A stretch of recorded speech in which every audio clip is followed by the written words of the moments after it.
Hey everyone, welcome back to another episode from the dark side. I'm your host, Sherry. As a reminder, you can listen to this podcast anywhere you get your podcasts from: Spotify, Apple, YouTube, Amazon Music, and a whole lot more. Whatever your preferred platform is, you can find us there. Today we're talking about a man who seemed to blame others for his issues. Everything that was wrong in his life he believed was caused by someone else. This story helped inspire a famous scene in the 2001 film Jeepers Creepers. If you've ever seen the movie, there's two college-age kids driving around, their brother and sister. They're on a back rural road, and this huge old truck comes up behind them and is tailgating them, and they're freaking out. Later, they'd see that same truck parked outside an abandoned schoolhouse, and they see the driver is this creepy guy getting rid of a body. The whole scene was brilliant and has become a staple in modern horror movies. I've always loved the movie, but thought the title was silly. The villain in the movie's name is the Creeper. The Creeper is a mythical ancient creature that emerges every spring for 23 days to kill humans and harvest their organs to replace its own rotting flesh. Of course, it was super dramatized, but partial elements came from this story. Our story is about a real-life man, not a mythical creature. This is a man that you saw in the grocery store. You saw him sitting at the red light. You saw him outside cutting his grass. This is episode 118, The Case of Dennis DePue. This story takes us back to the year 1990. The United States and 39 other countries launched military operations in the Persian Gulf known as Operation Desert Shield and Operation Desert Storm. East and West Germany reunited and the Berlin Wall was dismantled. Home Alone was the most popular film. I think I've watched it every year since 1990. A new washing machine cost just $199. The most popular TV show was Cheers. The biggest food trend was bagel bites. And lastly, NASA deployed the Hubble telescope. On April 15th, 1990, Ray and Marie Thornton were out on a Sunday drive through rural southern Michigan. Ray is driving and Marie is in the passenger seat. Ray looks in the rearview mirror and spots a large brown van coming up behind them. He's flying. Hoping this van will just pass them by, Ray continues on. But the van gets closer and closer to their car. Ray is driving fast and the van is keeping up. Finally, the van passes them. They notice the license plate has two letters, G and Z. Marie makes the comment, must stand for, geez, I'm in a hurry. Dennis DePue is 47 years old at the time of our story. He is the son of Claude and Elma DePue. Dennis received his bachelor's degree in business education from Michigan State University. He taught business administration in California and Oregon. He worked for the state of Michigan in the finance department. Dennis is the property tax assessor. He's the one who figures out what your property taxes are going to be based on the value of your land and your house. Dennis is a member of Burr Oak United Methodist Church. He's also the member of the Michigan State Alumni Association. He had been married to his wife, Marilyn, for 17 years. They were married in 1971. Marilyn is 49 years old at the time of our story. Marilyn also attended Michigan State University. She received her degree in counseling from Wayne University. She had worked as an English teacher at a high school for several years. She worked as a substitute teacher and also taught continuing education for women. In 1972, she became the guidance counselor at Coldwater High School, where she continued this career for many years. At the time of our story, Marilyn, being in her upper 40s, was pursuing her doctorate in administration from Michigan State University. That is truly admirable. Both Dennis and Marilyn were well-educated folks. They both had great careers and a great family. They live in Coldwater, Michigan, and have 3 children, 2 daughters and 1 son. At the time of our story, the kids are teenagers. I assume they all attend Coldwater High School, where their mom is a guidance counselor, but I can't confirm that.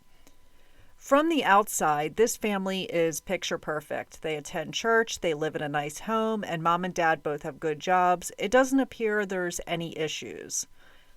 But not everything is what it seems. You know those families where everything seems fine on the outside, but we later learn that there is turmoil going on? Look at Chris and Shanann Watts, Lacey and Scott Peterson, John and Helen List, Corey and Eric Richens, the Menendez brothers, the Murdaugh family, Chandler Halderson. I could keep going. The DePue family is much like these families, but by all accounts, they are a happy, loving family. Four of them are really happy and loving folks. That would be Marilyn and her three children. Dennis DePue was not. After 17 years of marriage, this is 1989, Marilyn decides that she's had enough and files for divorce. Marilyn told her friends that Dennis was nothing more than a bully. According to an article from the Vicksburg Evening Post, the judge gave Marilyn custody of the three children. However, Dennis had joint custody. Marilyn was awarded their marital home in Coldwater, Michigan. She was awarded land in another part of Michigan and a condo in Florida and 2 cars. Dennis was awarded a piece of land in Michigan and a house in Battle Creek, Michigan. He was also awarded weekend visitations and summer vacations with the children. Dennis wasn't happy with this. He wanted their home in Coldwater, Michigan. So in December 8, 1989, he filed the paperwork to fight for this house that Marilyn and the children were living in. The agreement was that Marilyn would keep the house, but Dennis could have the guest house, which he used as an office. Marilyn tells the judge that she doesn't want Dennis to be there too often because it upsets the children. She says Dennis will take the 3 teenagers out to dinner and badmouth the mom the whole entire time, saying he hopes that the mom becomes bankrupt and he plans to make her go broke. The kids are not comfortable being around him whatsoever. She told her lawyer that Dennis still continually tries to ruin her life. He has a lot of power over her still. For example, even though Dennis moved out of the home, he used the guest house out back as his office, so he was always right there. Marilyn had all the locks on the main house changed, but Dennis always managed to get in. She'd come home from work, and he'd be sitting on the couch watching TV and asking what's for dinner. He was trying to control her life, even though they were legally separated. Marilyn told her friends she was very scared of Dennis. On April 15, 1990, Dennis had taken off a whole week from work. He arrived at the home for visitation with his teenage kids, but one of the kids refused to go with him. The other 2 also agreed that they didn't want to get in his van either. Dennis has bi-weekly visitation appointed by the court, so he's not showing up and kidnapping them. He's going to take them for visitation and then return them afterwards, but the 3 kids don't want to go. They know their dad is abusive to their mom, and they feel weird about him even being there. He begins yelling at the 3 kids, and Marilyn tries to intervene, but this just upsets him more. Dennis then turns his anger towards Marilyn. He begins screaming at her that she turned the kids against him. He grabs her and pushes her down the basement steps, but he wasn't done. Once Marilyn hits the ground at the bottom, he begins beating her. The 3 kids see everything and are hysterical and begging him to stop. Dennis carries Marilyn back up the steps. She's not dead, but she's seriously injured. He walks her to the van, holding her up as she slowly takes each step. They say Marilyn looked rough, and he's making her walk and guiding her each step. Dennis tells the kids that he's taking their mom to the hospital. This was the last time they ever saw their mom. After Dennis left the home, the police were called.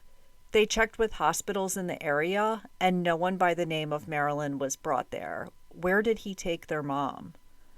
A large-scale search is taking place for a brown van. I feel bad for any innocent person in the area who drove a brown van that day. Meanwhile, Ray and Marie Thornton are out on a Sunday drive through Coldwater, Michigan. There's no other cars around until they see a speeding van approaching in the rearview mirror. They see the license plate reads GZ. The van passes them at a high rate of speed, and they eventually lose sight of it. Until minutes later, the Thorntons are driving past an abandoned schoolhouse. Marie sees that exact van parked at the school, and the driver is carrying a bloody sheet. They see him, and he sees them. They realize why the man was in such a hurry now. He was getting rid of murder evidence, maybe even a body. They continue driving, and the next thing they know, the van is behind them once again. Eventually, the van is just inches from their back bumper. For 2 or 3 miles, the van followed closely behind. The van had the opportunity to go around. This is a rural road, but he just continued tailgating them. Eventually, Ray runs off the road and the van stops following them. They pull off and watch the driver get out and change the license plate. They also see a lot of blood on the passenger side of the van. They want to call police, but feel like they may need more info. All they have are 2 letters from a license plate. So these two, some would call courageous, others would call just plain foolish. They decide they're going to return back to that schoolhouse and see if they can find that bloody sheet the guy was carrying. Maybe they'll find a body there as well. The schoolhouse is creepy enough as it is. There's overgrown grass and broken windows. It's been closed since the 1940s. Even being the true crime fan that I am, I don't know if I could return to a scene like that where the driver is still in the area and has seen my face. Remember, he was in the middle of a major crime when they spotted him. If he's capable of doing this to someone else, he's certainly capable of doing it to them. They arrive at the abandoned schoolhouse and they go to the area where they saw the driver carrying that bloody sheet. It didn't take them long to find some kind of proof that this guy was in the commission of a major crime. Inside an animal hole in the ground, they find the bloody sheet. They have to be quick and can't really stick around looking for other evidence. This guy might come back and they could be next. They contact the Michigan State Police. This was before cell phones, so they have to drive somewhere that has a payphone and give police the location. When the Michigan State Police arrive and forensic units arrive, they see tire tracks that match Dennis's van. The blood on the sheet was determined to be Marilyn's blood, but there's no sign of Marilyn anywhere. By all accounts, it appears that Dennis killed Marilyn, but without a body, they can't confirm that. She could be walking around injured somewhere. The next day, some highway workers in the area discovered the body of a woman in the brush off the side of a rural road next to an abandoned church. This was in the area between Marilyn's house and the schoolhouse. This was confirmed to be the body of Marilyn, a loving mom of 3, a guidance counselor who helps so many students, a woman who was working on her doctorate. She was discarded off the side of the road like a piece of trash. The medical examiner determines that Marilyn didn't die from being beaten by Dennis. She very much survived that brutal attack. She was instead killed by a single gunshot to the back of her head. A widespread manhunt is taking place for Dennis and his brown van, but he seems to have just skipped town. This goes on for weeks, but there's no sign of him anywhere. It was like this huge dramatic event took place. A woman is pushed down the stairs. A couple is nearly run off the road. Then they see the driver carrying a bloody sheet in front of a creepy old schoolhouse. Then Marilyn's body is found. And then nothing else. Until a few weeks later, when friends and family members of Dennis begin receiving odd letters in the mail. A total of 17 letters were sent. We assume that these were sent by Dennis because each one detailed reasons why he was justified in killing Marilyn. In one letter he wrote, "Marilyn had many, many opportunities to treat me fairly during this divorce, and she chose to string it out, trick me, lie to me, and when you lose your wife, children, and home, there's not much left. I was too old to start over." These letters obviously didn't have a return address on the envelope, but they were all postmarked from different states, such as Virginia, Iowa, and Oklahoma. Meanwhile, 2 of the children went to Florida to live with their aunt. The other daughter, who was a senior in high school, moved in with one of her teachers, according to the Battle Creek Enquirer. 11 months after Marilyn's murder, and 1,100 miles away from Coldwater, Michigan. This is March 20th, 1991. A woman in Dallas, Texas, arrives home. She's surprised to see her boyfriend Hank's green van sitting in the driveway. He always kept it in the garage, but for some odd reason, it's in the driveway today. Hank hadn't been her boyfriend very long. They met a few months before at a Halloween party at a nightclub and hit it off and moved in together. Hank is acting strange when she goes inside her house. She sees Unsolved Mysteries is playing on the television, but Hank is telling her he just got word that his mom is very sick and he has to make an emergency trip home to go see her. Hank asks his girlfriend if she can make him some sandwiches for the road. So she goes in the kitchen and she begins making him sandwiches and packs them up for him while the TV was on in the next room. Hank kisses her goodbye and gets in his green 1984 Chevy van and pulls out of the driveway and takes off. The woman said she had a feeling this would be the last time she ever saw him. She goes inside and the second half of Unsolved Mysteries is airing. The case of Dennis DePue, who was wanted for the murder of his wife Marilyn 1 year earlier.